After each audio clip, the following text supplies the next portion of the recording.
అమ్మా. అయితే ఒక మాట అడుగుతున్నానమ్మా, ప్రతిసారి అమ్మాయి దిక్కే తప్పు అబ్బాయి దిక్కే తప్పు ఉంటది కదమ్మా.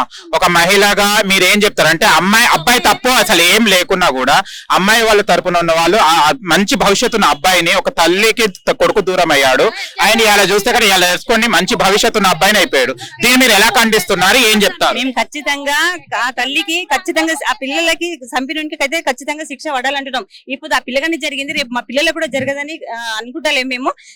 ఎందుకంటే బస్సులు అందరూ చూస్తున్నారు, అంత ఘోరంగా మంచి పిల్లగాడని మేము ఆ పిల్లగాని కూడా ఇక్కడ ఎవరు చూడని కూడా చూడలేము, ఎక్కడ కనవడలేడు. మరి పిలిచి మరి ఘోరంగా చంపారంటే ఆ పిల్ల చేయని తప్పు, పిల్లగాడు ఇద్దరు కలిసినే తప్పు జరిగింది. అక్కడ చేయను దానికి కూడా మరి పిలిచి ఘోరంగా అందరు కలిసి చంపారంటే ఇది ప్లాన్ ప్రకారంగా జరిగింది ఇది. కానీ ఖచ్చితంగా మా మహిళా సంఘాలు కూడా ఖచ్చితంగా మేము సపోర్ట్ చేస్తాము, న్యాయం జరిగేదాకా కొట్లాడతాం. కానీ కరెక్టేనమ్మా, శిక్ష ఇచ్చాలి. అసలు శిక్ష ఎవరిస్తారు?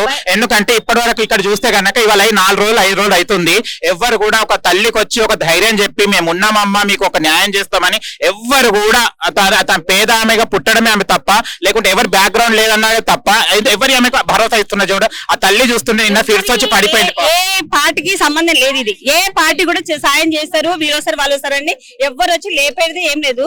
మేము ఖచ్చితంగా మా మహిళా సంఘాలు అయితే నిలబడి ఖచ్చితంగా అయితే న్యాయం చేస్తాము. తల్లికి న్యాయం జరగాలి, బయట రక్త శిక్ష పడాలి మనకి. ఎందుకంటే రేవంత్ రెడ్డి ఖచ్చితంగా శిక్ష పడాలి కాబట్టి శిక్ష పడాలి, ఖచ్చితంగా పడాలి.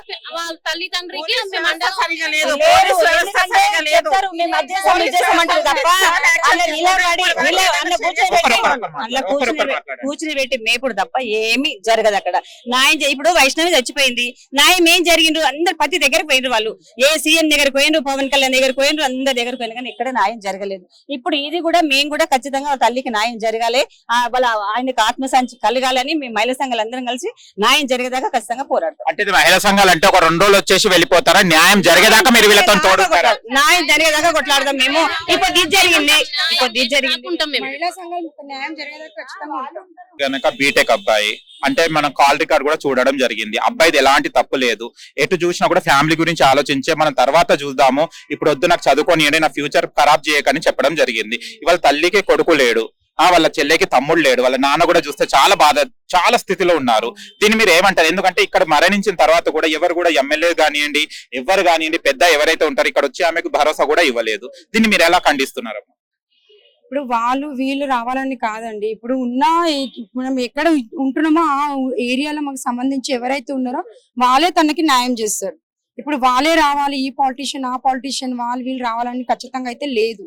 ఉన్న వాళ్ళే మనము వెళ్ళాలా ముందుకి, వాళ్ళకి న్యాయం చేయాలి అంతే. వాళ్ళు రావాలి, వీళ్ళు ఎవరు వచ్చినా ఎవరు ఏం చేస్తారండి, ఎవరు ఏం చేయలేదు. ఇది ఒక్కటే కాదు, ఇప్పుడు చాలా ఇన్సిడెంట్స్ జరిగినాయి ఇప్పటిదాకా, ఇంతకు ముందు కూడా చాలా జరిగినాయి. ఇది జరగద్దనే కదా మనం ముందుకు వెళ్ళాలా, తనకి న్యాయం చేయాలని చూస్తారు. అంటే అక్కడ పోలీస్ ప్రొటెక్షన్ వాళ్ళకి ఇచ్చారు, నష్టపోయింది వీళ్ళు. పోలీస్ ప్రొటెక్షన్ వచ్చేసి అమ్మాయి వాళ్ళ దగ్గర ఉన్నది. దీని మీద ఏమంటారు? మరి దానికోసం ఇప్పుడు మనం మాట్లాడాల్సిందే ఇప్పుడు వెళ్ళి. ఎందుకంటే ఇప్పుడు ఈ రోజుకి 5 days ఇంతవరకు ప్రొటెక్షన్ అనేది వాళ్ళకే ఉంది ఖచ్చితంగా. కాకపోతే వీళ్ళకి అసలు అబ్బాయిది ఏమి తప్పే లేదు, అసలు ఏం తప్పు లేనప్పుడు అమ్మాయిది కూడా మేబీ ఏం తప్పు లేదు ఉండొచ్చు. కానీ మిడిల్ లో వాళ్ళ అన్న వచ్చి వాళ్ళ బావ ఎవరో వచ్చి వాళ్ళు వచ్చి ఇదంతా చేయడం ఇది కరెక్ట్ కాదు అసలు. అంటే యూత్ ఇదంతా జరిగింది, ఇదంతా ఆ యూత్ కంటే మేము యూత్ వెళ్ళి ముందుకెళ్ళి మేము. దౌర్భాగ్య స్థితి ఏంటంటే రోడ్ మీద వాళ్ళ చుట్టుపక్కల ఏదో అడవిలో జరగలేదు, ఎడారిలో జరగలేదు, స్లమ్ ఏరియాలో ఇంటి దగ్గరనే జరిగాయి. ఎవ్వరు కూడా దీన్ని పట్టించుకోలేదు. హత్య అక్కడ మన సీసీ కెమెరా చూస్తే గుండె తరుక్కుపోతుంది. మంచి అనిపించట్లేదండి అసలు. స్లమ్ ఏరియాలో ఆ చుట్టుపక్కల అందరు చూస్తున్నారు, ఎందుకు మరి అది చూడాల్సిన అవసరం లేదు కదా. అది చూసే బదులు 10 మంది గ్యాదర్ అయితే ఆ అబ్బాయి కారం పొడియో ఏదో సంథింగ్ పోస్తే అందరు గ్యాదర్ అయితే మరి ఆ మనిషి ఆ పిల్లగాడు బతుకుంటుండే కదా. ఇప్పుడు ఎవరైనా ముందుకు వస్తే ఒకళ్ళు ముందుకు వస్తే 10 మంది ముందుకు వస్తుండే, ఎందుకు రాలేదు? మాకు కూడా అసలు అదే అనిపిస్తుంది.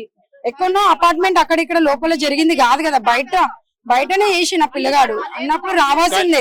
ఇది మనమే చేస్తున్నాం కాబట్టి మనమే న్యాయానికి ముందుకు వెళ్లాల్సిందే. కానీ చూస్తే గనక స్నేహితులే ఇంత అంటే చిన్నప్పటి నుంచి తెలిసిన వ్యక్తులే ఇలా పొడిచి చంపినప్పుడు ఎలా అనిపిస్తుంది? స్నేహం మీద కూడా వాల్యూ పోయింది.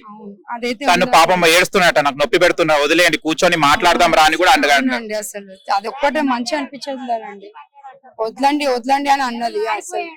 అందుకే ఎవరైనా సరే ఇక చూసి జాగ్రత్తని ఫ్రెండ్షిప్ చేయాలి. అసలు ఎంత ఫ్రెండ్షిప్ ఉన్నా ఏది ఉన్నా మన జాగ్రత్త మనం ఉండాల్సింది దీన్ని బట్టి అయితే. అంటే ఇది లవ్ అనేది ఎందుకు విఫలమైందమ్మా? అంటే లవ్ అనేది ఒక అబ్బాయి మధ్య ఒక మాట చెప్తున్నాను, అంటే ఈయన అబ్బాయి కెరియర్ చూసుకున్నారు, అక్కడ అయిపోయింది. వాళ్ళ ఇంట్లో ఎందుకు ఈ అబ్బాయి మీద, ఎందుకు అఖిల్ మీద అంత కక్ష వాళ్ళకు ఉండొచ్చు? ఇది లవ్ కాదండి. యాక్చువల్లీ ఏంటంటే ఈ అబ్బాయి ఎవరైతే సాయి అని ఉన్నాడు కదా, ఈ 2 months బిఫోర్ మా సొంత బావ కూడా అక్కడ నియర్ బై అక్కడ పెద్ద గొడవ జరిగితే మా బావ కన్ను పోయింది, ఆయన ఐసీయూలో ఉన్నాడు, ఇప్పుడు కోమాలో ఉన్నాడు 2 months బిఫోరే. ఆ 2 months ఇప్పుడు పిఎస్ లోనే ఉండే, ఇప్పుడు జస్ట్ బయటికి రాగానే మళ్ళీ ఇది ఇంకొక ఇన్సిడెంట్. మా సొంత బావని ఆ ఏరియాలో ఆయన ఇంటి పక్కనే మా బావ వాళ్ళది ఇన్సిడెంట్ జరిగింది. తర్వాత 2 months తర్వాత ఇది అయింది. సేమ్ అబ్బాయి. అంటే దాన్ని బట్టి అర్థమైపోయిందంటే ఇప్పుడు మనమే ఆయనకి సపోర్ట్ ఇచ్చినట్టు అయిపోయింది. ఇప్పుడు లాస్ట్ టైం ఇది కాకుండా ముందుకు మేము అసలు లాస్ట్ టైం కూడా చెప్పినాం, ఇది కాకుండా చూసుకోవాలంటే ఆ బస్సులో ఉన్న వాళ్ళు ఒక 10 మంది ముందుకు వస్తే, ఆ టైంలో ముందుకు వస్తే ఈ ఇన్సిడెంట్ జరగకపోతుండే. అప్పుడు ఎవరు ముందుకు రాలేదు. మా ఫ్యామిలీ మేమే అక్కడ ఉన్నాం ఆ రోజు, ఎవ్వరు ముందుకు రాలేదు. అదే ముందుకు వస్తే 10 మంది అప్పుడే ఆయన ఏదో డిసైడ్ చేసి మాట్లాడుతుండే కదా. అఖిల్ కి మీరేమంటారు? మేము అసలు కజిన్స్. ఎలాంటి వ్యక్తి అఖిల్? ఎలాంటి అబ్బాయి? యాక్చువల్లీ ఆయన మా ఫ్రెండ్ వాళ్ళ కొడుకు ఫ్రెండ్ అన్నమాట. మా ఫ్రెండ్ వాళ్ళ కొడుకు ఫ్రెండ్ అన్నమాట. మా అబ్బాయి ఫ్రెండ్ అఖిల్. మా అబ్బాయి నిన్న యాక్చువల్ హనుమాన్ మాల వేసుకున్నారు, రాలేకపోయాడు. మమ్మీని చూసి చాలా స్టన్ అయిపోయింది. మమ్మీ చాలా మంచి అబ్బాయి, అసలు ఒక్క గలీజ్ మాట గానీ క్లాస్ లో ఎవరితోనైనా ఒక బ్యాడ్ వర్డ్ గానీ ఏది యూజ్ చేయడు. ఆయన కూడా మాలలో ఉండి కూడా చాలా ఏడ్చిండు. ఫుడ్ తినలే 2 days నుంచి, నేను రాలేకపోతున్నా అని చాలా ఉన్నాడు కాబట్టి వాళ్ళ ఫ్రెండ్ రాలేకపోతున్నా. నిన్న కూడా వచ్చి కలవడం జరిగింది వాళ్ళ సిస్టర్ తోని, వాళ్ళ మదర్ తోని. సో అదే మాకు చాలా బాధ అనిపిస్తుంది. అలాంటి అబ్బాయికి మనం ఏమైనా చెయ్యాలా? ఎవరు గవర్నమెంట్ సపోర్ట్ చేసినా చేయకపోయినా నార్మల్ పబ్లిక్ అక్కడ వాళ్ళు చేయలేకపోయినారేమో కానీ ఇక్కడ మేము మహిళా సంఘం మాకు తెలిసిన నుంచి క్యాండిల్ ర్యాలీ కోసం పర్మిషన్ కోసం వచ్చినాం కానీ ఇవ్వట్లేదు. వెళ్ళి నిన్న కూడా మాట్లాడినాము, ఇవ్వట్లేదు. మొన్న మాట్లాడినాము, ఇవ్వట్లేదు. సరే సో ఈ మాకు రోజు ఇవాళ చూద్దామని అన్నట్టు వచ్చినాం. క్యాండిల్ ర్యాలీకి పర్మిషన్ ఇవ్వలేదు అసలు. మళ్ళీ ఏం చేయాలనుకుంటారు? చేస్తున్నాం, ఇట్లనే ఫైట్ చేస్తాం క్యాండిల్ మేము. ఒకటేనా మనం ఇక వెళ్ళాల్సిందే. అదే. క్యాండిల్ వేస్తేనే న్యాయం జరుగుతుంది అని కాదు కదా. అంటే ఒకటి ఏం విన్నానమ్మా అంటే కొంతమంది ఇప్పుడు ఏదైతే హత్య చేశాడో వాడు బయట ఉన్నాడో ఆయన పేరులో వేరేవాడు రీప్లేస్ అయ్యి అక్కడ కూర్చున్నాడని వాళ్ళు చెప్తున్నారు. ప్రీ ప్లాన్ గా ప్లాన్ చేసిండ్రండి. ఇది ఇంతకు లాస్ట్ టైం కూడా వీళ్ళ బావ వాళ్ళది కూడా సేమ్ అయింది. అప్పుడు నార్మల్ పబ్లిక్ కూడా సపోర్ట్ చేస్తే ఇక్కడ దాకా రానియకపోతుండే, కాకపోతుండే. అక్కడ గల్లీలో కూడా చాలా దౌర్జన్యం చేస్తాడు, ఎవరిని రానియకుండా. ఉన్న పబ్లిక్ ఉన్న పబ్లిక్ సపోర్ట్ చేయలేదు కాబట్టి అసలు ఆ అబ్బాయి ఇంకొక ఇన్సిడెంట్ చేయడానికి రెడీ ఉన్నాడు. అట్లా జరిగింది. సో మేము చాలా బాధపడుతున్నాం. దీనికైతే మేము అసలు భరించేది లేదు. ఎక్కడి దాకైనా అక్కడ దాకా మేము అందరం రానికి రెడీగా ఉన్నాం.